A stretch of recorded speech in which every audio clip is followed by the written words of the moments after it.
एक बड़ा सुंदर सूत्र है, सबसे पहले शिक्षा और शिक्षा के अनुसार संस्कार मिलते हैं, और जैसे संस्कार होते हमारा वैसे चरित्र बनता है, और चरित्र के बाद होता व्यक्तित्व। शिक्षा ये गुरुजन महापुरुषों के द्वारा मिलती है, ली दी जाती है, और संस्कार होते हैं, बनते हैं संस्कार। जैसी शिक्षा हुई वैसे संस्कार बन गए, और चरित्र बनाया जाता है।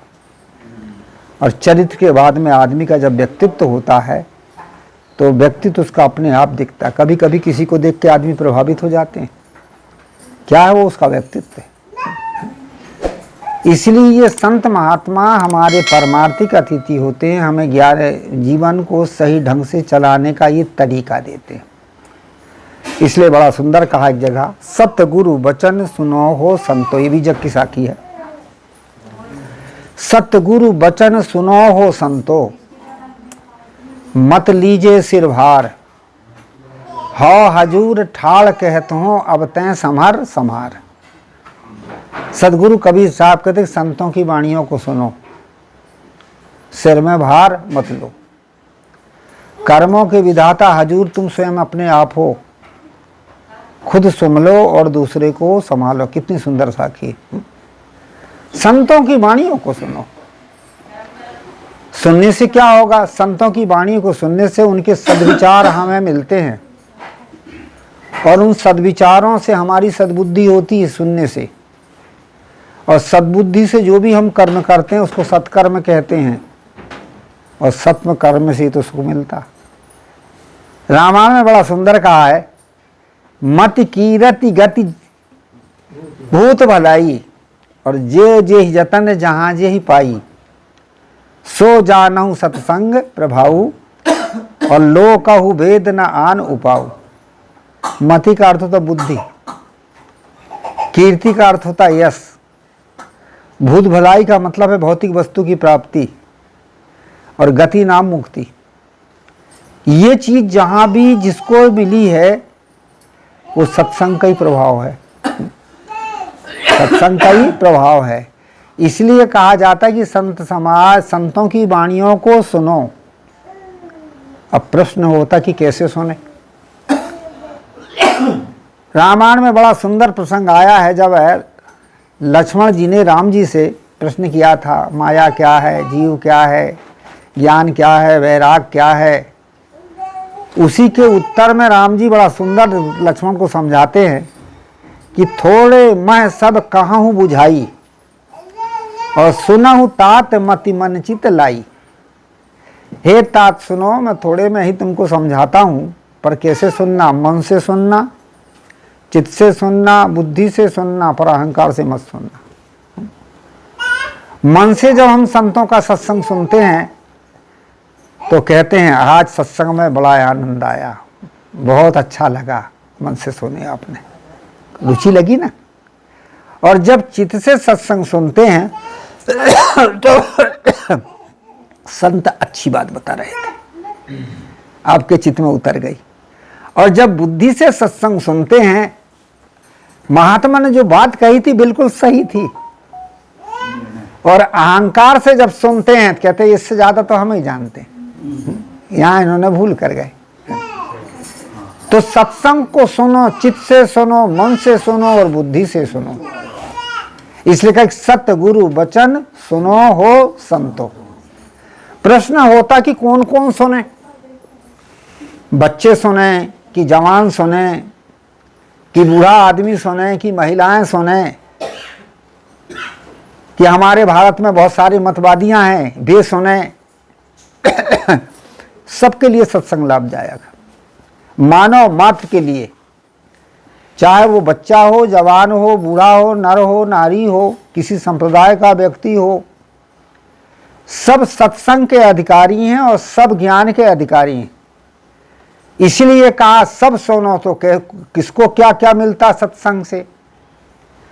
सत्संग से बच्चों को संस्कार मिलते,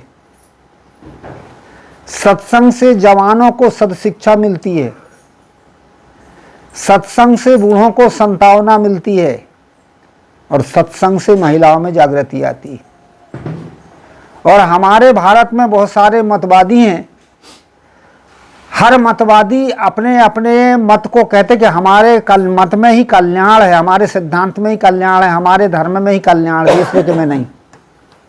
इसलिए हमारा पंथ बड़ा, हमारा मत बड़ा, यही तो विवाद होता है। तो सत्संग से मतवादियों को निर्णय मिलता है और सत्संग से जिज्ञासु जो ज्ञान का इच्छुक होता है उसको क्या मिलता है? जिज्ञासु को बोध होता है और ज्ञान होता है। इसलिए मानव मत के लिए सत्संग की जरूरत है। सबसे पहले है सत्संग से बच्चों को संस्कार मिलते हैं। जीव जब किसी भी खानी से यदि मनुष्य खानी में आता है तो भक्ति, ज्ञान, सत्संग और धर्म के शुभ संस्कार से मानव शरीर मिलता, चाहे वो किसी भी खानी से आए, पशु से आए, पक्षी से आए, पर वो भक्ति और धर्म के संस्कार उसके जब उदय होते हैं तब मनुष्य शरीर मिलता। संचित कर्म उदय जब हुई और मानुष जन्म पावे तब सोई। कहा कि संचित कर्म होते भक्ति, ज्ञान, धर्म के। प्रश्न होता कि वो पशु में से और फिर मनुष्य में आ गया तो पशु में कहाँ भक्ति धर्म के संस्कार हैं? जब वो पशु खानी में गया था तो मनुष्य ही पशु में गया था कर्म बिगाड़ के, और उसमें से जो बाकी रह गए थे मनुष्य के, पशु तो भोग लिया, अब वो बाकी थे वे उदय हो जाते और वही मनुष्य खानी में ले आते। चाहे वो कुत्ता से आए, बिल्ली से आए, गधे से आए, घोड़े से आए, कहीं से भी आए, पर वो पहले के जो संचित बाकी रह गए थे और वही संस्कार उसके पास हैं, उसने पशु खानी भोग करके फिर मनुष्य खानी में वे संस्कार ले आए। वे भक्ति, ज्ञान, धर्म के संस्कार हैं, सदाचार के संस्कार हैं जो हमको मानव शरीर में लाते हैं। जो भी बच्चा जिस खानी से भी आया हो परंतु वो शुद्ध और निर्मल है। काहे कि मनुष्य खानी के संस्कार लेके आया ना, जन्म तो उसी से हुआ, बड़े भागमान उस्तन पावा, तो वे निर्मल संस्कार हैं। इसलिए बड़ा सुंदर कहा कि बच्चों का हृदय निर्मल होता है, जवानों का कलेजा कड़ा होता है और बूढ़ों की खोपड़ी खराब होती है। बच्चों का हृदय निर्मल इसलिए होता है कि वो मनुष्य खानी के संस्कार लेके आए हैं, और ऐसे शुद्ध संस्कार बच्चे के हैं तो वहां अच्छे संस्कार की जरूरत है। और यदि वहां गलत संस्कार मिल जाए, गंदे संस्कार मिल जाए, खराब हो जाएगा। अच्छे संस्कारों की जरूरत है। इसलिए कहते बच्चों को सत्संग से अच्छे संस्कार मिलते, अच्छे संस्कार दो। अब प्रहलाद किन घर पैदा हुए थे? राक्षस के यहाँ। राक्षस का पुत्र था प्रहलाद। परंतु जब माता कयाधु का और नारद जी का जब अच्छे संस्कार मिले, अच्छी शिक्षा मिली, एक महापुरुष बन गए, है ना। और वाल्मीकि कहाँ पैदा हुए थे? प्रचेता ऋषि के यहाँ। परंतु गलत लोगों की संगत मिली, डाकुओं की संगत मिली, डाकू बन गए। कहा जाता है कि जैसे संस्कार मिलते हैं वैसे बाल बच्चे हो जाते। इसीलिए बच्चों को अच्छे संस्कारों की जरूरत। वो निर्मल कागज है, कोरा, जो उसमें लिखाएगा वही तो पहले लिख जाएगा। महात्मा गांधी ने अपनी आत्मकथा में लिखा है कि मैं जब छोटा बच्चा था तो मेरी माता हवेली जाया करती थी, और वहां पर हवेली में, हवेली का अर्थ होता है पहले पुराने समय में गुजरात में जहाँ संतों के आश्रम होते थे, मंदिर होते थे, उनको हवेली कहा करते थे। तो वो लिखते हैं कि मेरी माता हवेली जाती थी और वहां से सत्संग सुन के आती थी, और जब शाम को कभी कभी कहानी के रूप में मुझे सुनाती थी सत्संग की बात, कभी कभी गीत के रूप में सुनाती थी।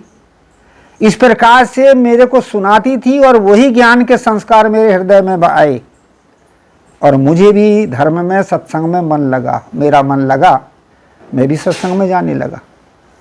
धीरे धीरे सद्ग्रंथों का अध्ययन करने लगा, ज्ञान की बातों का चिंतन करने लगा, और मेरे भीतर एक आत्मबल पैदा हुआ जिससे मैंने सत्य और अहिंसा धर्म का पालन किया। और उसी सत्य अहिंसा धर्म के प्रताप से हमारा भारत 700 वर्ष का गुलाम था। 200 वर्ष मुसलमानों ने राज किया था, और 500 वर्ष मुसलमानों ने राज किया था, और 200 वर्ष अंग्रेजों ने राज किया था। और सत्य और अहिंसा के प्रताप, वही सत्संग के प्रताप से बिना लड़ाई झगड़े के भारत के कब्जे में कर लिए गए, सबको स्वतंत्र कर लिया गया। ये है सत्संग का प्रताप। इसलिए कहा जाता है कि छोटे छोटे बच्चों को अच्छे संस्कार मिलना चाहिए। सदगुरु कबीर साहब बड़ी सुंदर बात बताते कि पहले जन्म पुत्र का भयो, बाप जनमिया पाछे, और बाप पूत की एक नारी अचरज कोई काछे। पहले पुत्र का जन्म हुआ, बाप का पीछे हुआ, ऐसे कहा है। पर बड़ा लगता है कि उल्टा सा लग रहा है, पर उल्टा नहीं, बड़ा सीधा है। हमारे दो जन्म होते, एक शरीर का जन्म होता है जो माता और पिता के द्वारा होता है, दूसरा जन्म होता संस्कारों का। जो संस्कारों का जन्म कहाँ होता है? संस्कारों का जन्म होता है और अच्छी संगत मिले तो अच्छे संस्कारों का जन्म होता है। तो बच्चेपन में ही यदि हमें अच्छे संस्कार मिल जाते हैं, बच्चे को अच्छे संस्कार मिल जाते हैं, आगे चल के वही अच्छा बाप भी तो बन सकता है। किसी भी डिपार्टमेंट में जाएगा वो अच्छा बनेगा। डॉक्टर बनना, मिनिस्टर बनना, कलेक्टर बनना, जो भी बनना हो वो पढ़ाई से बन जाता है आदमी योग्यता प्राप्त करके। पर अच्छा के लिए अच्छी संगत की जरूरत है, अच्छे संस्कार की जरूरत है।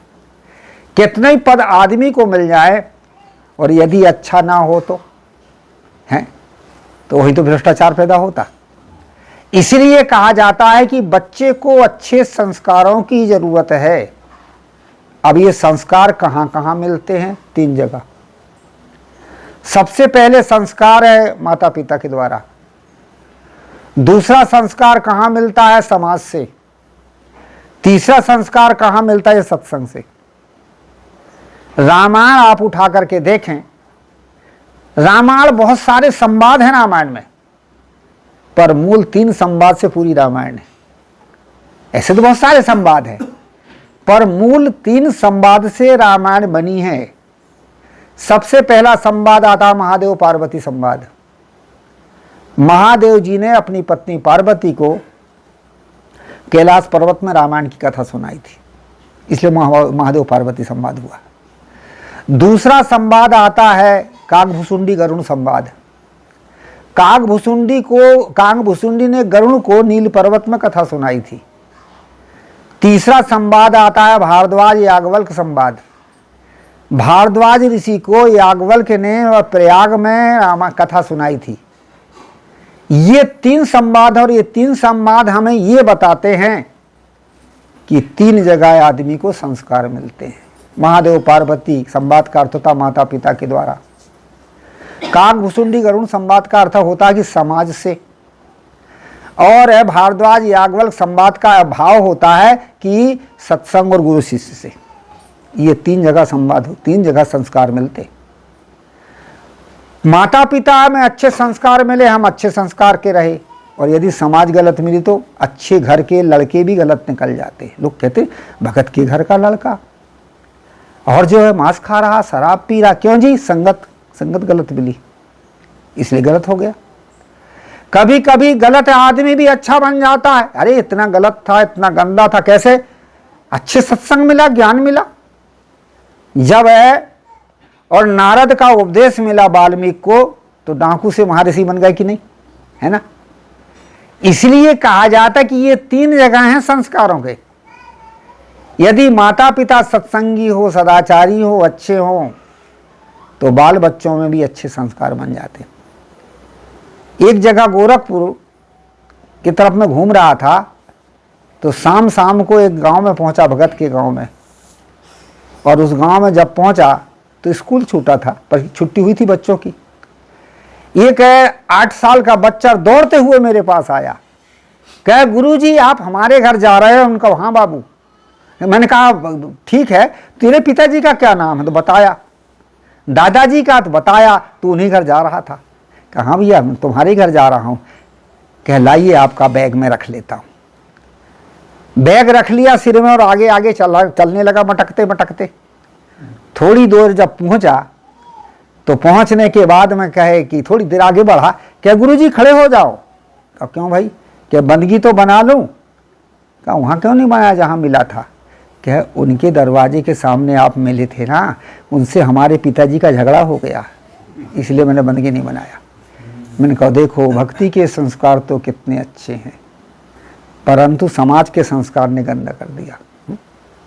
भक्ति के संस्कार तो बड़े अच्छे हैं, पर समाज के संस्कार ने इसको गंदा कर दिया। जब घर में गए तो घर में जाने के बाद उसके पिता से कहा, भैया लड़के को तो भक्ति के संस्कार बड़े अच्छे, मुझे पहचान लिया। कहे, साहब जी आप भी आए हो, परंतु और संत महात्मा आते हैं, उनको देख देख करके तो वो संस्कार पड़े हैं, इसलिए आपको पहचान लिया और बैग भी ले आया। कहे, साहब हाँ साहब आप लोगों की कृपा है, आप लोग आते जाते हो इसलिए। तुमको भैया एक संस्कार और बड़ा खराब है जो इसके पास है। कि कौन सा? कि जिनके दरवाजे के सामने ये मिला था वहाँ बंदगी नहीं किया, और कह रहा था कि हमारे बाबूजी से झगड़ा हो गया। अरे कह, हाँ साहब, खेत में एक किसान से सवेरे कुछ बातचीत हो रही थी और ये यहीं खड़ा था। हम कहे गंदे संस्कार है, ये समाज के संस्कार है। हम समाज के संस्कार हमारे पास आ जाए तो घर के बच्चे भी गलत हो जाते। ये तमाम जो हमारे घरों में नहीं होता वो बातें बाल बच्चे करते हुए कहां से आ गए? वे समाज के तो हैं, हमारे यहां नहीं होती, पर समाज से तो सीखा है। शराब पीना सीख लेता है, गलत चीज खाना सीख लेता है, ये सीख लेता है। इसलिए ये समाज से संस्कार मिलते हैं। तीसरे संस्कार, जब अच्छी संगत मिल जाती है तो अच्छी संगत, संतों का सत्संग मिल जाता है तो ज्ञान के संस्कार भी होते हैं। इसलिए कहा कि सत्संग, बच्चों को संगत से अच्छे संस्कार मिलते हैं, और जब अच्छे संस्कार मिलते हैं वही संस्कारी भी अच्छा बच्चा आगे चल के महापुरुष बन जाता है, ज्ञानी बन जाता है। इसीलिए कहा जाता है कि बच्चों को सत्संग से अच्छे संस्कार मिलते हैं और कुसंग से कुसंग के संस्कार मिल जाएंगे। छोटे छोटे बच्चे गाली बकना सीख लेते, ये कहाँ से सीखते जी? पेट से सीख के आए क्या? नहीं, घर के लोग, परिवार के लोग देते हैं, समाज के लोग देते हैं, वही गंदे संस्कार बन गए। ये भूत प्रेत आदि बच्चों को लगने लगते हैं, भूत भाई के संस्कार बन जाते। गांव बस्ती में चर्चा चलती, घरों में चर्चा चलती, वे संस्कार पड़ गए, और वही संस्कार पड़ गए, भाई के संस्कार पड़ गए, भूत प्रेत लगने लगे। भूत प्रेत नाम की कोई चीज नहीं। इसलिए कहा जाता है कि बच्चों के अच्छे संस्कार की जरूरत है। यदि अच्छा संस्कार मिल जाए तो एक महापुरुष बन जाता है। सत्संग से बच्चों को अच्छे संस्कार मिलते हैं। सत्संग से जवानों को सत्शिक्षा मिलती है। जवानी एक ऐसी अवस्था जिसमें शरीर में होती ऊर्जा, और उस ऊर्जा के लिए कुछ चाहिए। अब जैसी आपके जो है संगत मिलेगी वैसे उसकी ऊर्जा बन जाएगी। इसलिए जवानों को सत्संग से क्या मिलता है? सद शिक्षा। यदि उसे अच्छी सद शिक्षा मिल जाए तो सद शिक्षा के द्वारा वही एक अच्छा व्यक्ति भी बन जा सकता है, अच्छा महापुरुष भी बन सकता है। और गलत शिक्षा मिल जाए तो दुर्व्यसनी भी बनता है, दुराचारी भी बनता, सब कुछ बन जाता है। जवानी तो बनता है। इसलिए आज ये अत्याचार, दुराचार, घोराचार, जो भी पापाचार कौन करता है? बच्चा करता क्या? नहीं।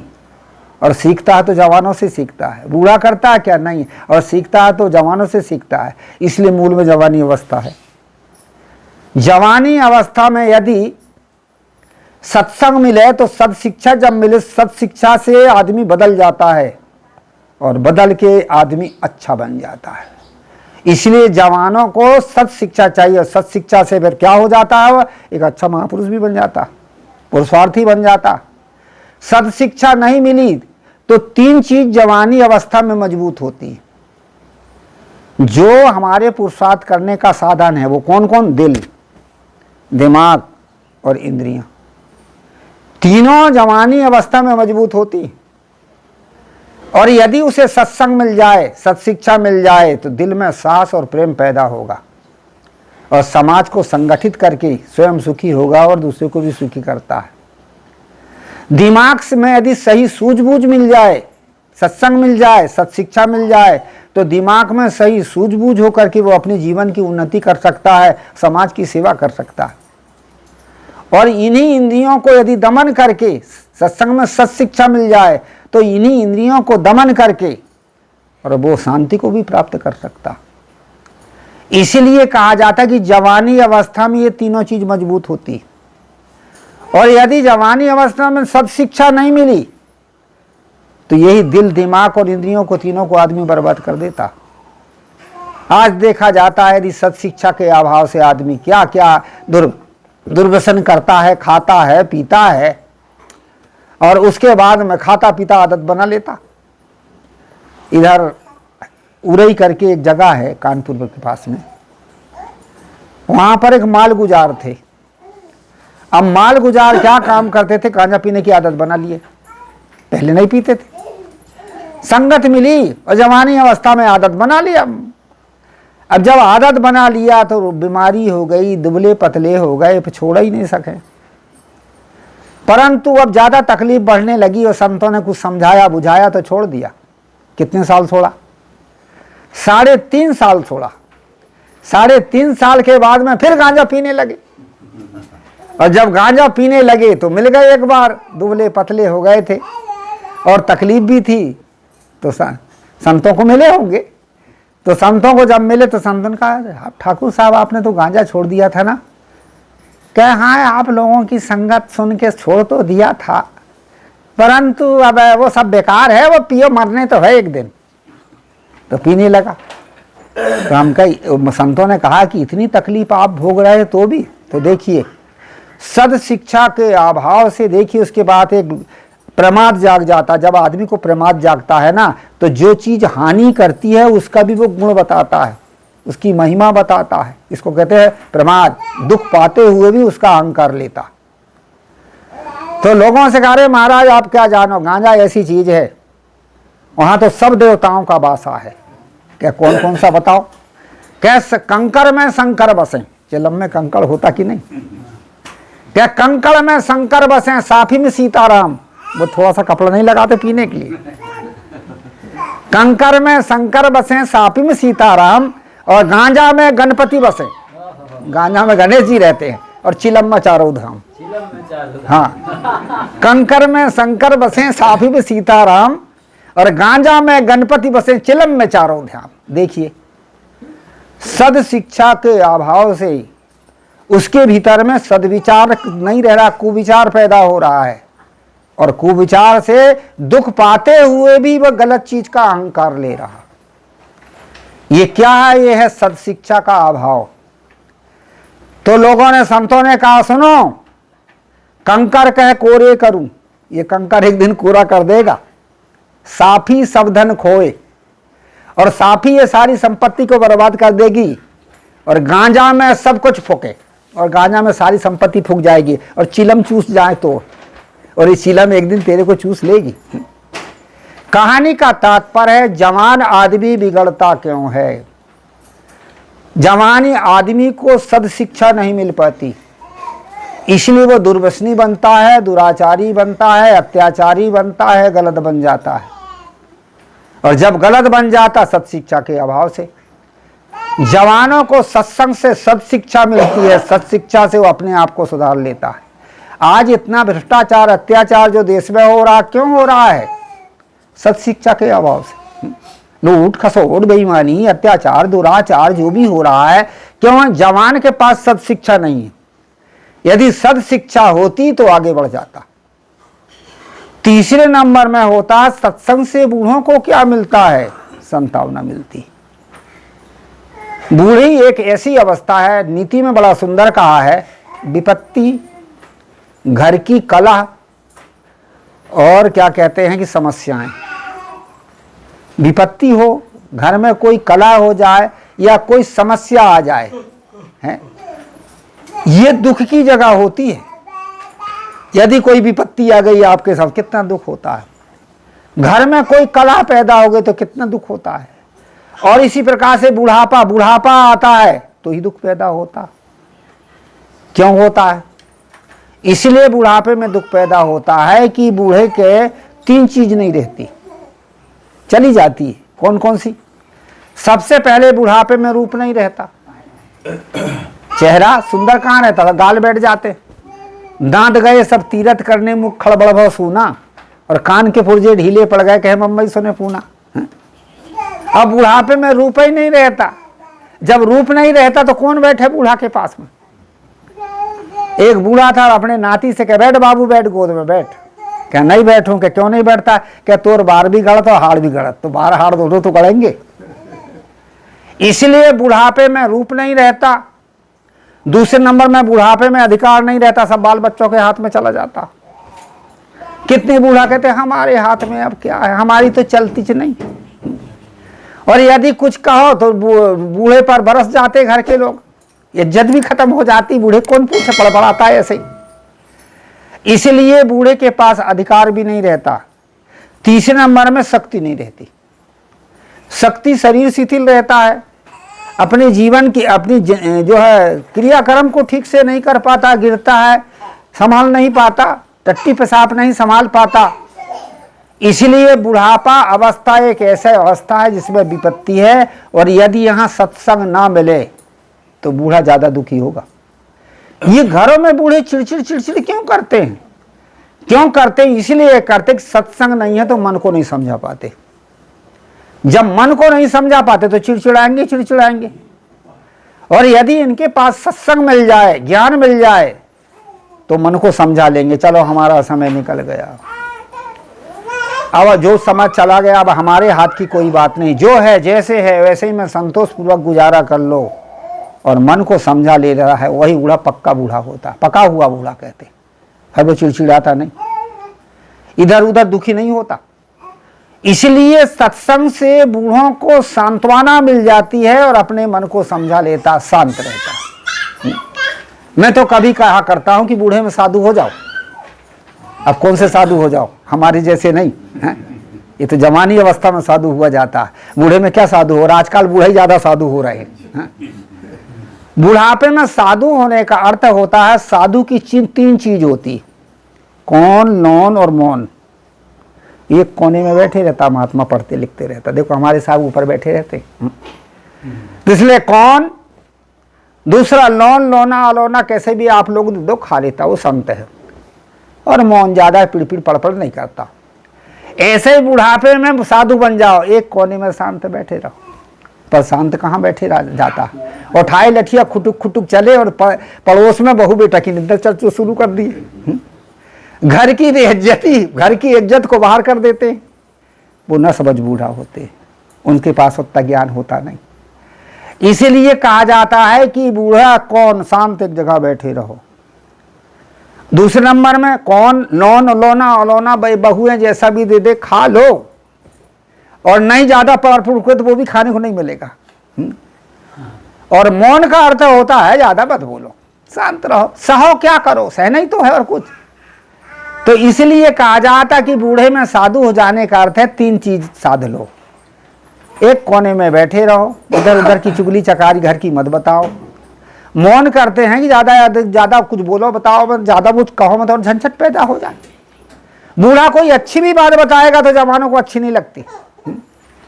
इसलिए कौन, लौन और मौन, ये बुढ़ापे में हो जाए तो फिर दुख क्यों? ये कब होता है? जब सत्संग मिलता है तब। ये आपके छत्तीसगढ़ में एक गांव है आमाचानी बड़ोरा, बहुत पहले में आया था सन 70-72 में, मंगल रोड से साइड। तो वहां एक बूढ़े बाबा थे जिनका नाम था गयाराम जी। और वो बूढ़े बाबा थे, परिवार तो बड़ा ही था, लड़के तो नहीं थे, लड़कियां थी। घर में कोई भी बात पैदा होता, बड़े शांत बैठे रहे। मैं 7 दिन घर में रहा उनके, मैं कभी नहीं देखा कि उनके दिमाग में कोई सिकड़न हो, कोई उदासी हो, कोई मायूसी हो, ये मैंने नहीं देखा। बड़े प्रसन्न, बड़े खुशी। गांव के मुखिया भी थे, जिनको पटेल कहते हैं ना आपके इधर, गांव के पटेल भी थे। गांव की भी फरियाद आती तो भी बड़े शांति से समझा देते, बड़े ढंग से समझा देते। मैंने देखा हो गजब का बूढ़ा भाई, पका बूढ़ा है, न इसके सिकड़न, चेहरे पर कोई उदासी नहीं, कोई चुगली चकारी नहीं, कोई बड़बड़ाहट नहीं, बड़ा शांत। नदी के तरफ घूमने के लिए गए। मैंने पूछा दादाजी कितनी उम्र हो गई? कहे गुरुजी उम्र? कहे हाँ। कहे उम्र हो गई 82-83 की होगी। मैंने कहा आप बड़े शांत हैं, पके हुए बूढ़ा है, कुछ अनुभव तो बताइए आप, जिससे ये शांति मिली आपको। तो गजब का अनुभव बता। क्या वो आप लोगों की कृपा से मिला अनुभव? क्या चीज़? क्या आप लोगों की कृपा से यही मिला है कि जीवन में जो भी मिलता है वो सब छूटता। उनको कुछ समझाओ थोड़ा सा। तो क्या है गुरुजी, छोटा बच्चा था तो जवान बड़ा सुंदर रहा होगा, और जब जवान था तो मुझे पता है धान बेचता था, कुचिया का धंधा करता था, और कांवर में धान लेकर के नया पारा जाता था। और उससे मैंने 17 एकड़ जमीन बनाई, इतना बलवान था। और अब बूढ़ा जो है, अब वो बलवान पला बुढ़ापे में नहीं रहा। अब ये बुढ़ापे का जो शरीर है, पका हुआ बाल, टूटे हुए दांत, ये मरने के बाद नहीं रहेगा। तो सब छूटने ही वाला तो है, तो चिड़चिड़ाएं कैसे। 17 एकड़ जमीन थी गुरुजी, 17 एकड़ जमीन का मैंने प्लाट बनाया और सारे सब लड़कियों में टुकड़े टुकड़े हो गए। जो बैंक बैलेंस था उसके भी टुकड़े हो गए, घर थे उसके भी, मकान के भी टुकड़े हो गए। जब सभी बंटने वाले, सभी छूटने वाले, तो किसके लिए चिड़चिड़ा उनका। ओहो, बहुत गजब का अनुभव है। ये है अनुभव बुढ़ापे का। ये कहाँ से प्राप्त होता है? ये सत्संग से होता है।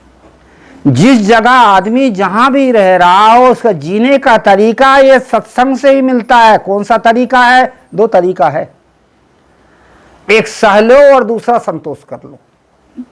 जब विपरीत अवस्था है तो सह लो, और जब अनुकूलता आ जाए तो संतोष कर लो, हो गया। तीसरा तरीका है ही नहीं। सहने और संतोष करने की यदि कला आ जाए तो आदमी में दुखी कौन कर सकता किसको। इस प्रकार से उस बूढ़े का मैंने अनुभव सुन, उनका है गजब का बूढ़ा। कहानी का तात्पर्य है कि बुढ़ापे जो है, बूढ़े अवस्था, सत्संग से बूढ़ों को ज्ञान मिलता है और संतावना मिल जाती, वो शांत हो जाता है। और सत्संग से महिलाओं को क्या मिलता है? सत्संग से महिलाओं को जागृति मिलती है। पहले हमने इन बहनों को कमजोर बना के रखा था। क्या कह के रखा था? ढोल गमार शूद्र पशु नारी और ये सब ताड़न के अधिकारी, ये कह के रखा था। अब इनको इतना कमजोर की सत्य जो है, क्या कहते हैं कि धर्म ग्रंथों पढ़ने का अधिकार नहीं महिलाओं को। अरे जब महिलाएं धर्म ग्रंथ नहीं पढ़ेंगी तो ये आगे कैसे बढ़ेंगी? पर हमने वास्तविक शिक्षा का जो रूप था उसको बदल दिया, उनको होने नहीं दिया। धर्म ग्रंथ नहीं पढ़ सकती, अलग कहीं जा नहीं सकती, तो ज्ञान चर्चा हो, जाना पर्दा में रहो, जा नहीं सकती। जब ये ज्ञान चर्चा में नहीं जाएंगी, सत्संग में नहीं जाएंगी, धर्म ग्रंथ नहीं पढ़ेंगी, तो ये अपने आप को कैसे सुधारेंगी और अपने बाल बच्चों को कैसे संस्कार देंगी? जब इनको हम भट्टाचार बना के रखें, जो हमारी माताएं होने वाली हैं उनको भट्टाचार बना के रखें, तो आगे की पीढ़ी का सुधार कैसे होगा? पर ये हम लोगों ने नहीं देखा। और ये ऐसा क्यों हुआ था? इनको पर्दा प्रथा में क्यों रखा गया था? इस बात को लोग समझ नहीं पाते। कोई धर्म ग्रंथ में नहीं कहते कि महिला को धर्म कर्म करने का अधिकार नहीं है, धर्म ग्रंथ और वेद शास्त्र पढ़ने का अधिकार नहीं है, ये धर्म ग्रंथ नहीं कहते। यदि ये कहते तो पुराने समय में बड़ी बड़ी विदुषी महिलाएं थी, उनको भी वही अधिकार होना चाहिए था। घोषा, अपाला, गर्गी, इतनी विद्वान महिलाएं थी जिन्होंने शास्त्रार्थ में बड़े बड़े ऋषियों को, महापुरुषों को हराया था। अब बताऊं किसको कौन ने हराया था? सुलभा नाम की महिला थी जिसने जो है राजा जनक को शास्त्रार्थ में हराया था। गार्गी नाम की महिला थी जिसने याज्ञवल्क्य के साथ शास्त्रार्थ किया था। उभय भारती नाम की विदुषी महिला थी, मंडन मिश्र की पत्नी, जिसने आदि शंकराचार्य को शास्त्रार्थ में जो है परास्त किया था। तो क्या जब इनको अधिकार नहीं था तो ये कैसे विद्वान और विदुषी बन गई? था। कहते देवी और देवता, ये देवी और देवता जब कहा तो पुरुष तो सत्कर्म करके देवता बन गया, और इनको सत्कर्म करने का अधिकार नहीं था तो देवी कैसे बन गई? इसलिए था। अब ये बंद कब हुआ? ये बंद हुआ जब हमारा भारत गुलाम हुआ। अंग्रेज और मुसलमानों से बचाने के लिए हमारी वो व्यवस्था थी, इसलिए पर्दा प्रथा शुरू करी गई और इनको छूट, बाहर की छूट नहीं दी गई, बाहर जाने की छूट नहीं दी गई। काहे कि ये हमारी व्यवस्था थी और व्यवस्था थी, हम विवश थे, और दूसरी यहाँ उनसे बचाने के लिए हमारी ये व्यवस्था थी। अब पंडितों ने इसका अर्थ निकाल लिया या विद्वानों ने अर्थ निकाल लिया कि इनको कर्म धर्म करने का अधिकार नहीं है, पर बात ऐसी नहीं है। और ये अधिकार या ये घोषणा सदगुरु कबीर साहब की थी। उन्होंने कहा, पंडित देखो हृदय विचारी, को पुरुषा को नारी। हृदय में विचार करके देखो कौन पुरुष और कौन नारी, सब ज्ञान के अधिकारी। और जब अधिकार आज मिला तो देखिए सभी क्षेत्र में महिलाएं आगे हैं, सभी क्षेत्र में महिलाएं आगे हैं। विद्या के क्षेत्र में देखिए स्कूलों में तो लड़कियों का डिवीजन लड़कों से आगे है ना। और इतने पढ़ा करके घरों में बच्चियों को खूब पढ़ाते, पहले कहाँ स्कूल में थी। अब लड़के ज्यादा करके महिलाओं में दुर्व्यसन कम होता है। महिलाओं में फैशन और लड़कों में दुर्व्यसन है, और समाज के लोगों में दोषारोपण है। इसलिए हमारी समाज खराब हो चुकी है। इसलिए कहता है कि महिलाओं में क्या, पुरुषों में होता है दुर्व्यसन, लड़के दुर्व्यसनी बन जाते। अरे रोअत धोअत मैट्रिक तक जाते, कोई BA भी कर लिए, दुर्व्यसनी बन जाते। और ये दुर्व्यसन नहीं होता है इनमें, इसलिए ये पढ़ लिख के आगे बढ़ जाती। और अंत में जब इनके योग्यता के पढ़े लिखे लड़के नहीं होते तो वो 8वीं 7वीं वाले के गले में इनको बांध दिया जाता। अब मेल खाता ही नहीं है, जब मेल नहीं खाता तो झगड़ा तो घर में होगा।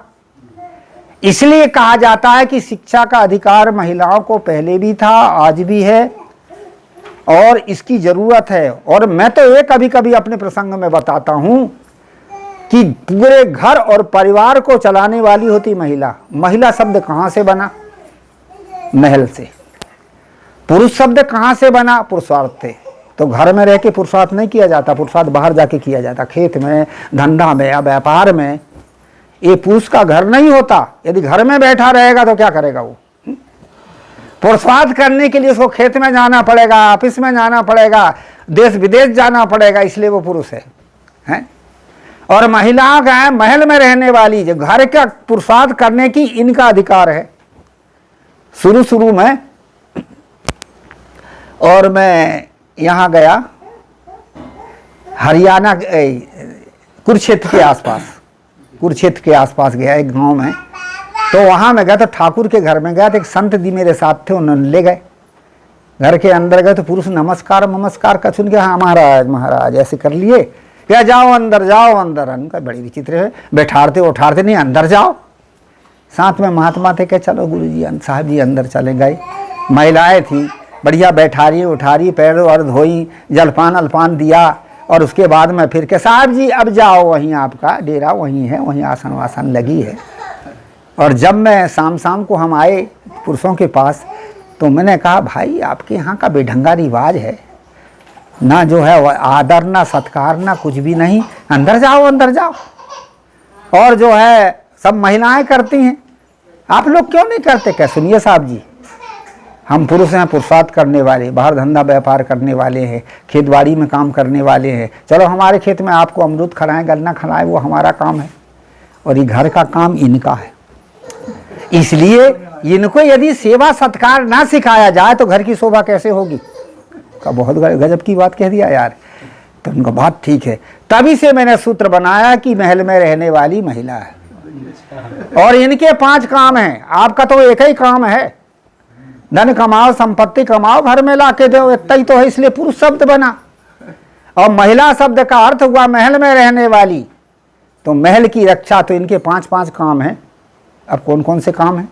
सबसे पहला काम है पति की कमाई हुई संपत्ति का ठीक से सदुपयोग करना। कमाई कम और खर्च ज्यादा करे घर में तो कहां से लाएगा? कोई आकाश से खुद ही पैसा गिरता है? इसलिए कहा जाता है कि समझदार जो महिला होती है वो घर पुरुष की कमाई को देकर के खर्च करती है। जिसके पास समझदारी नहीं है वो पुरुष की कमाई नहीं देखती है, वो फैशन में सारा बर्बाद करती है। इसलिए कहा था पहला काम है पुरुष की कमाई संपत्ति को ठीक से सदुपयोग करना है। ये क्या है? ये हमारे घर की शोभा है। यदि आपके पास घर रहे में धन रहेगा, आपके पास कुछ चीज रहेगी तो आपकी इज्जत रहेगी।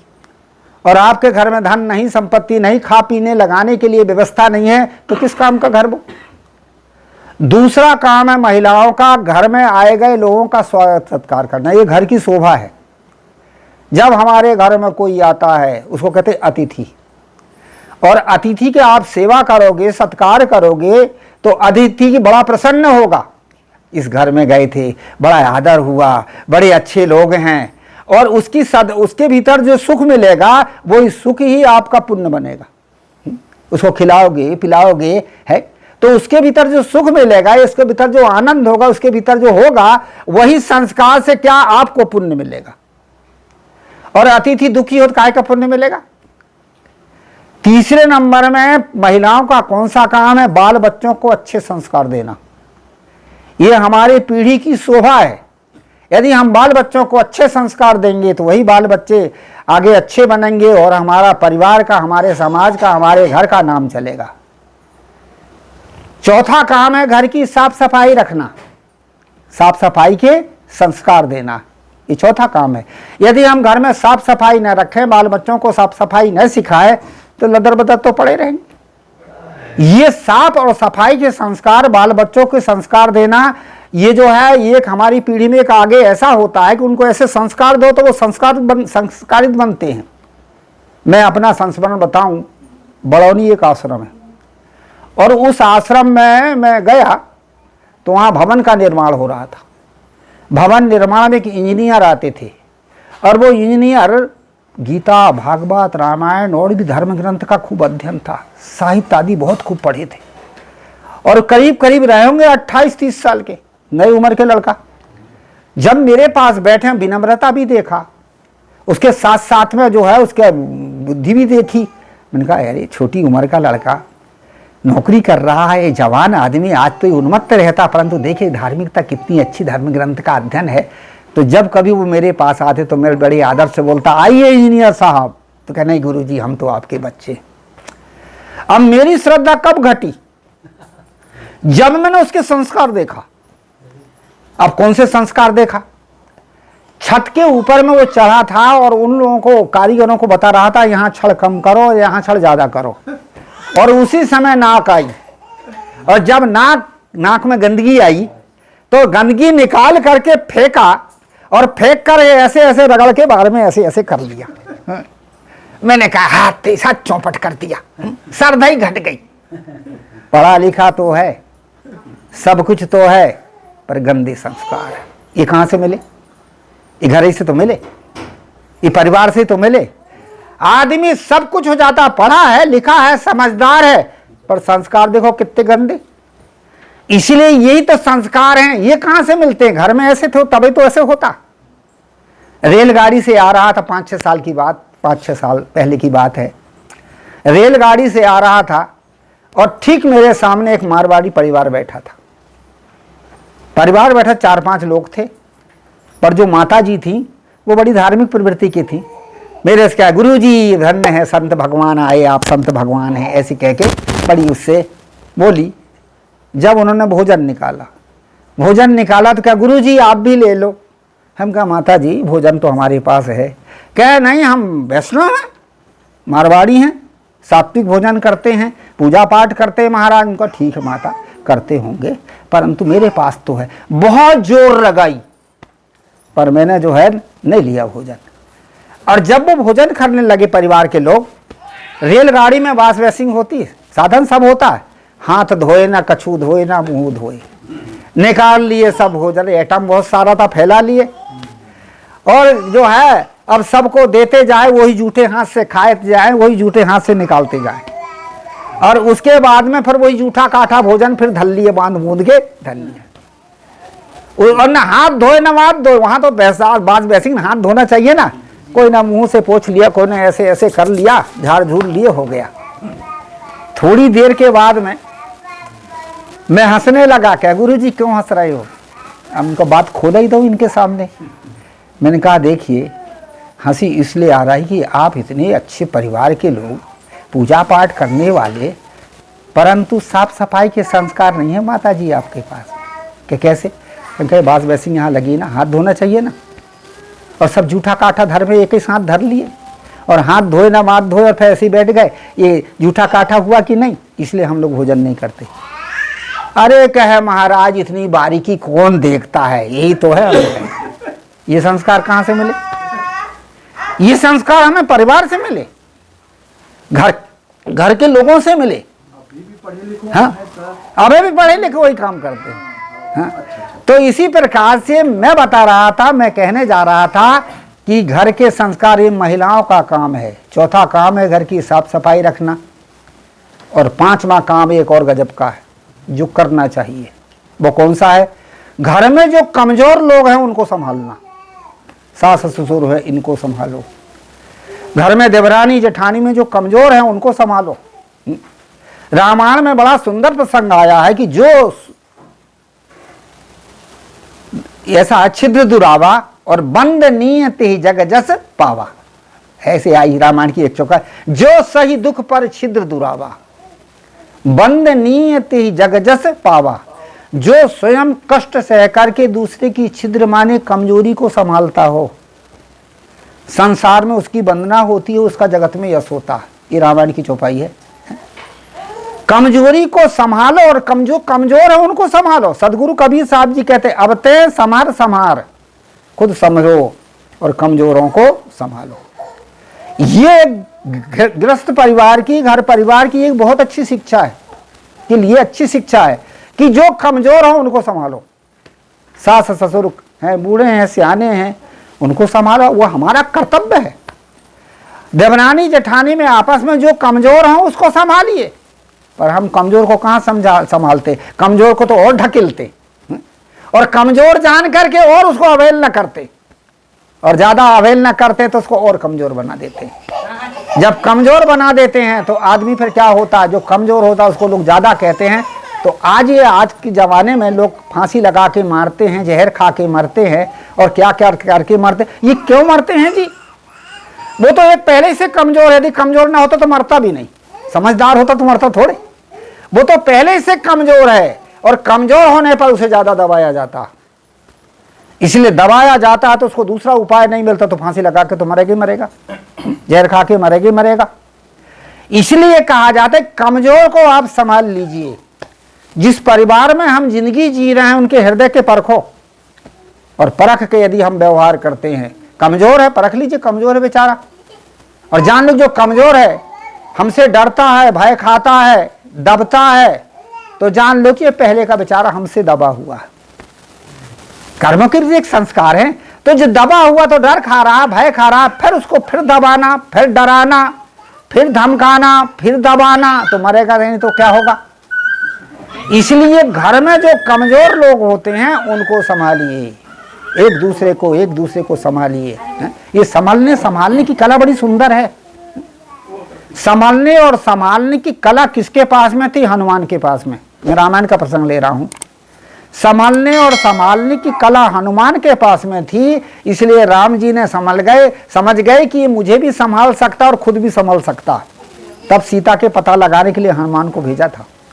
जब सीता का हरण हुआ, और सीता का हरण हुआ, तो हरण होने के बाद में राम जी ने सोचा कि चलो सीता का पता लगाने के लिए किसी को भेजना पड़ेगा। अब राम जी सीता का पता काहे लगाने लगे? चली गई सी तो चली गई थी। राम जी थे धर्मपति। धर्मपति वही होता है जो पत्नी के दुख में उसकी सुरक्षा करता है, या उसके दुख के कारणों को खोजता है, उसको संतावने देने का तरीका सीखता है, उसका नाम है धर्मपति। एक जगह उन्नाव जिला में एक पुरुष अपनी पत्नी को डांट रहा। क्यों डांटते हो यार? क्या मैं पति हूं? गजब का पति है यार, बता कौन सा पति है जरा। कहा कि कितने पति होते? मैंने कहा 3 पति होते। क्या कौन कौन से महाराज? मैंने कहा सबसे पहले होता राष्ट्रपति। जो राष्ट्रपति होता है अपने राष्ट्र का मालिक बनता है और राष्ट्र को अपना समझ करके उसमें अधिकार करता, वो राष्ट्रपति। तो तू राष्ट्रपति है जो पत्नी पर अपना अधिकार करता। दूसरा होता है प्रजापति, जो प्रजा को पैदा करता है। तो बाल बच्चे पैदा होते तक पत्नी से भाव रखता है, तो प्रजापति है क्या? तीसरा पति है धर्मपति, जो अपनी पत्नी के दुख सुख में उसका साथ देता है। तो बता यार, तू धर्मपति है कि प्रजापति है कि राष्ट्रपति है? कहे गुरुजी अभी तो जो है और राष्ट्रपति और प्रजापति, धर्मपति नहीं बना। उनका बिल्कुल ठीक है, अब धर्मपति बन। राम जी थे धर्मपति। राम जी ने समझिया कि सीता चली गई है, बेचारी सोने में गई है, पता नहीं मन में क्या क्या सोचती होगी मेरे प्रति, इसलिए और दुखी होती होगी। तो चलो इसकी संतावना के लिए कम से कम साथ में कुछ उपहार भी तो भेजो। और मुद्री का भेजी थी और हनुमान को भेज दिया। और हनुमान को क्यों भेजा था? कि इसलिए हनुमान एक ऐसे व्यक्ति थे जिनकी 7 चीज मजबूत थी। इस एक सुंदर कांड रामायण में है, केवल हनुमान मात्र का है, वो है ना। रामायण में एक ही कांड है जो एक आदमी के नाम से है, सुंदर कांड। वो हनुमान की कौन सी चीज सुंदर सी? सुंदर माने अच्छी। 7 चीज कौन कौन सी? शरीर परिश्रमी था, मन निरासक्त था, बुद्धि विवेकवती थी, कहां कैसे करना ये बुद्धि थी, और चित्त शांत था, और अहंकार रहित थे, कर्म सही थे और अधिकार सुरक्षित था। ये 7 चीज सुंदर थी। इसलिए हनुमान को राम जी ने भेजा था। ये 7 चीज सुंदर थी। और हमारा क्या है? शरीर है आलसी, मन है असक्त, बुद्धि है भ्रमित, चित्त है अशांत और अहंकार है युक्त, कर्म है गलत। तो अधिकार असुरक्षित रहे। जो गलत काम करत कोई उसको अधिकार नहीं देता, इसको काम मत दो। ऐसे हनुमान थे। तो हनुमान को राम जी ने भेजा किसके लिए? सीता को संभालने के लिए। हनुमान जब गए, सीता की खोज लगाया, मिल गई सीता, मुद्रिका दे दिया, ले माता राम जी का भगत हुए, चिन्हारी के रूप में सीता प्रसन्न हो गई। मैं कहने जा रहा हूं कि हनुमान में संभालने की कला थी, इसलिए उनकी प्रशंसा आज होती है। कहा है कि देखो, प्रति उपकार कहो कपि तोरा, कि इन्होंने कहा था ये राम जी प्रशंसा कर रहे हैं, है ना? क्यों कर रहे हैं जी? इसलिए कि उनके पास एक कला थी। तो वहां पर सीता के पास में गए तो कहा, माता मैं राम का भक्त हूं, ये मुद्रिका लीजिए। प्रसन्न हो गई। और जब हनुमान वहां से चलने लगे, सीता ने कुछ नहीं दिया। अब हनुमान ने समझ गए कि अब इन्हें संभालना पड़ेगा। एक कला थी, अब इनको संभालना पड़ेगा। हम आप होते तो क्या करना, हमें क्या करना, अपना काम कर दिए, चूल्हे में जाए जो हो सो हो। परंतु हनुमान ने संभाल दिया। क्योंकि बुद्धि विवेक बती थी, किस समय कैसे करना, क्या बोलना, कैसे संभालना, ये कला, ये बुद्धि बताती। ये कोई किसी सिखाने से नहीं होता, एक संस्कार होते हैं। इसी प्रकार से हनुमान ने याद दिला दिया कि माँ तुम मोहि कछु दीजिए चीन्हा, और जैसा कि रघुनायक दीना। संभाल दिया। झटपट सीता ने चूड़ा मणि उतारी तब दयु, हर्ष समेत पवन सुत लयु। संभाल दिया कि नहीं? अब वहां से राम जी के पास में, और राम ने कहा, हनुमान सीता मिली क्या सरकार? मिल तो गई। क्या मरी मिली की जिंदा? क्या सरकार मरी का मिले जिंदा मिली? क्या मर क्यों नहीं गई? क्या कैसे सरकार? क्या जब लंका वहां से अयोध्या से जब वनवास जा रहे थे तो सीता को कहा गया था कि यहीं रहो लंका में, वो अयोध्या में। तो सीता ने क्या कहा था? जिय बिनु देह नदी बिनु बारी, और तैसे ही नाथ पुरुष बिन नारी। जैसे बिना जीव की देह नहीं रह सकती, ऐसे ही मैं बिना आपके बिना जीवित नहीं रह सकती। जैसे बिना पानी की नदी शोभा नहीं दे सकती, इसलिए मैं आपके बिना उसी प्रकार से शोभा नहीं दे सकती। तो मैं लंका में तो नहीं हूं, ऐसी कैसे जीवित और कैसे शोभा दे रही? हनुमान ने समझा, और यहां भी गड़बड़ हो गया, अब इन्हों के संभालना पड़ेगा। तो उन्होंने कहा, सरकार है तो कब की मर जाती, परंतु आपका नाम उनके हृदय में विराजमान है, इसलिए आप जिंदा है। अरे क्या मेरा नाम? देखिए हनुमान ने संभाल लिया। और फिर मुद्रिका दिखाते हुए क्या कहा? चलत मोहि चूड़ा मणि दीना। दीना कहा, दिया नहीं था, मांग के पाया था। और मांगना बता दिया था तो काम गड़बड़ हो जाता कि नहीं? इसलिए उन्होंने देना नहीं बताया, मांगना नहीं बताया, देना बताया, उसकी विशेषता बताई। ये कला है संभालने की। इसी प्रकार से हम घर परिवार में कमजोर जो व्यक्ति है उसको संभालें। कमजोर जो होते हैं उनको संभालिए। सास ससुर कमजोर हैं, कैसे कमजोर? शरीर से कमजोर है, वृद्ध हैं। कोई यदि दिमाग से कमजोर है, देवरानी है, जेठानी है, कोई भी है, उनको संभाल लो, वे हमारे ही तो हैं। जब हमारे हाथ पैर में कोई भी कुछ होता है, अपने अंग है ना वे, तो हम उसकी रक्षा करते कि नहीं? करते हैं। ऐसे ही ये परिवार हमारे ही तो अंग है, जब तो हम एक दूसरे से पारिवारिक बने हुए हैं। तो हमारा जब अंग है तो अंग को संभालना जाता है कि नहीं संभाला जाता? इसी प्रकार से मैं बता रहा था कि 5वां काम महिलाओं का क्या है? घर में जो कमजोर हो उसके संभालना। मैं तो अभी जवान लोगों को, बहुओं को, बेटियों को या घर के लड़कों को ये बताया करता हूँ, घर में जब चर्चा करता हूँ ये बताइए कि जब हम छोटे थे तो माता पिता को कितनी बार याद करते थे? 3 बार तो ज्यादा ही याद करते थे। कौन कौन से वक्त? जब कहीं जाते थे तो मैं जा रहा हूं, और जब कहीं से आ गया तो मैं आ गया, और जब भोजन करने माँ बाप बैठते तो उनके साथ भी उनकी थाली में बैठ जाते थे, है ना? 3 बार हम अपने माँ पिता को याद करते थे। अब जवानी अवस्था में क्यों नहीं करते हो? जब कहीं जाओ तो बता के जाओ, तो संतान न बना रहती कि बाबू कहीं गया है। जब कहीं से आओ तो बता दो कि मैं आया हूं, तो उनको संतोष हो जाता है कि बाबू आ गया है। या बहू आ गई है या बेटी आ गई है, पता चल जाता है। नहीं तो बेचारे खुटखुटाते हैं, बाहर गए थे, आए नहीं, है कि नहीं, कहाँ गए, कैसे गए, चिंता बनी रहती कि नहीं।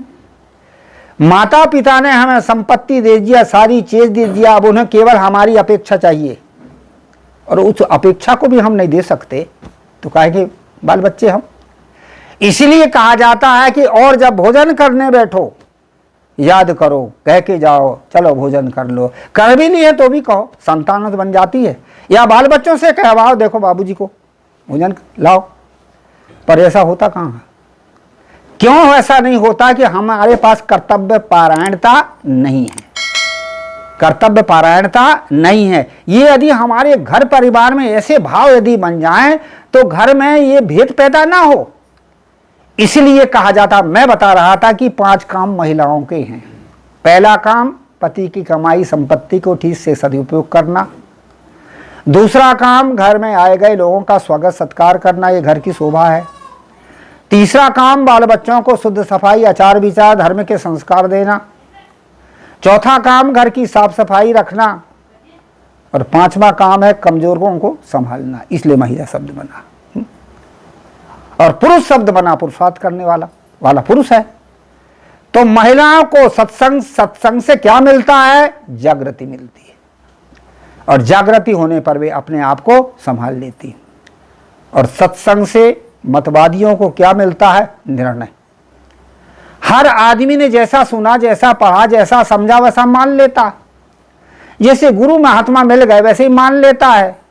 और जब सत्संग में बैठता हो, सत्य असत्य की बात समझ में आती, सत्य ये है, असत्य ये है, सही ये है, गलत ये है, तो आदमी अपनी पुरानी मान्यताओं को छोड़ देता है, पुरानी कल्पनाओं को छोड़ता है और सही मार्ग में आ जाता है, सही सिद्धांत में आ जाता है। और फिर वो जो है सत्य को समझ लेता है, सत्य में चलने लगता है। और सत्संग से जिज्ञासुओं को बोध मिलता है। जो ज्ञान का अधिकारी होता है उसको जिज्ञासु कहते हैं। सत्संग यदि मिले तो उसको सही बोध मिलेगा, और सत्संग ना मिलेगा तो बोध नहीं मिलेगा। भक्ति तो होती है। एक बात और बताऊं, भक्ति के संस्कार होते हैं पर ज्ञान के संस्कार नहीं होते। ज्ञान के संस्कार होते तो गुरु की जरूरत नहीं थी। संस्कार भक्ति के होते हैं, बोध के संस्कार नहीं होते हैं। बोध गुरु के द्वारा मिलता है। यदि आपके पास केवल भक्ति मात्र है, बोध नहीं है, तो भक्ति के नाम से भी आप पाप करते हो। कैसे करते हो? आज ये देवी देवताओं के मंदिर में हिंसाएं होती हैं, ये भक्ति के नाम से तो होती हैं। हम भक्ति तो कर रहे हैं पर भक्ति के साथ पाप हो रहा है कि नहीं? जब पाप हो रहा तो बोध कहां हुआ? इसीलिए कहा, जब ये सत्संग, संतों का जब सत्संग मिल जाता है सही बोध हो जाता है। और बोध होने पर यह होता है कि फिर आदमी बोध और ज्ञान के द्वारा वही काम करता है जिससे पाप ना हो। जब तक बोध नहीं है, ज्ञान नहीं है, अज्ञान दशा है, बोध नहीं है, तो आदमी बदल भी तो जाता। भक्ति करते करते फिर कठोर हो जाता। और जब बोध हो गया, ज्ञान हो गया, तो बदलेगा नहीं।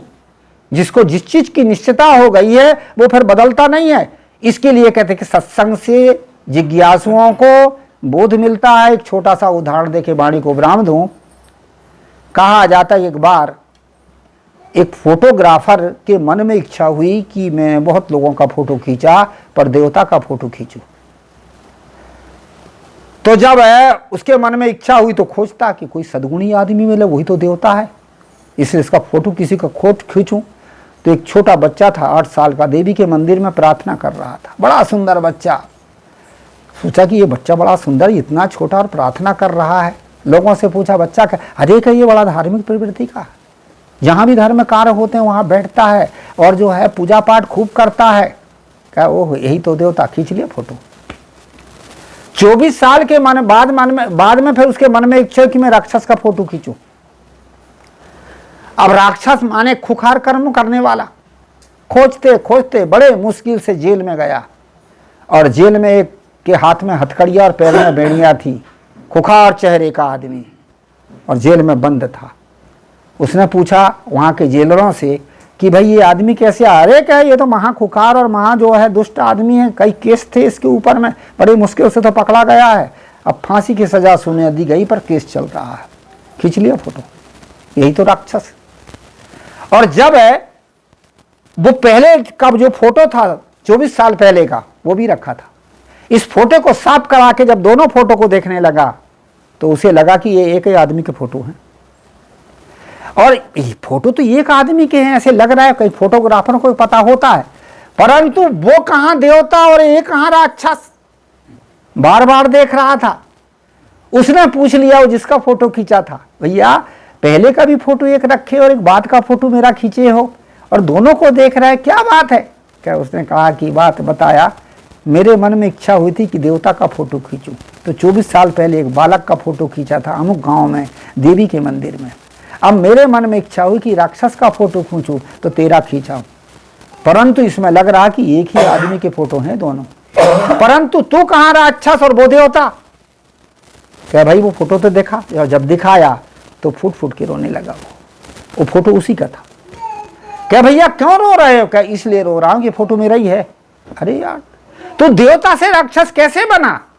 क्या मेरे पास भक्ति थी पर बोध नहीं था, इसलिए भक्ति में और देवी के मंदिर में रहता था और भक्ति करता था। तो पंडितों ने कहा कि देवी का प्रसाद लो तब देवी का आशीर्वाद मिलेगा, तो देवी का प्रसाद था मांस और शराब। अब मैं मांस शराब लेने खाने पीने लगा, इससे मेरी वृत्ति ऐसी बन गई और मैं ऐसे कुकर्म करने लगा, वो देवता से मैं राक्षस बन गया। कहानी का तात्पर्य हमारे पास भक्ति तो है पर बोध नहीं है, ज्ञान नहीं है, समझदारी नहीं है, इसलिए आदमी धर्म के नाम से भी पाप करता है। इसके लिए हमें सत्संग से जरूरत है। मैंने प्रसंग उठाया था, सत्य गुरु वचन सुनो हो संतो, संतों की वाणियों को सुनो, मत लीजिए सिर भार, सिर में भार मत लो, चिंता का, फिकर का, शोक का, अहंकार का। हो हजूर ठाड़ कहते हो, कर्मों के विधाता हम स्वयं हैं, खुद संभलो और दूसरे को संभालो। अब तय समर समार, हम संभलें और हमारे आश्रित जो हैं उन्हें संभालें, यही सच्ची मानवता है। इसी से हमारी शोभा है, परिवार की शोभा है, समाज की शोभा है और देश और जिंदगी की भी शोभा है। समय पूरा हुआ, आपके यहाँ आए, बड़ा उत्सव हुआ, थोड़ी देर ज्ञान चर्चा हुई। वाणी को विराम दूं, सभी को शुभकामना देते हुए वाणी विराम दूं। बोलिए श्री सद्गुरुदेव की जय। गुरुदेव तुम वंदनीय गुरु, काल जाल के फसला अलख लखाया भेव तुम वंदनीय गुरुदेव, वंदनीय।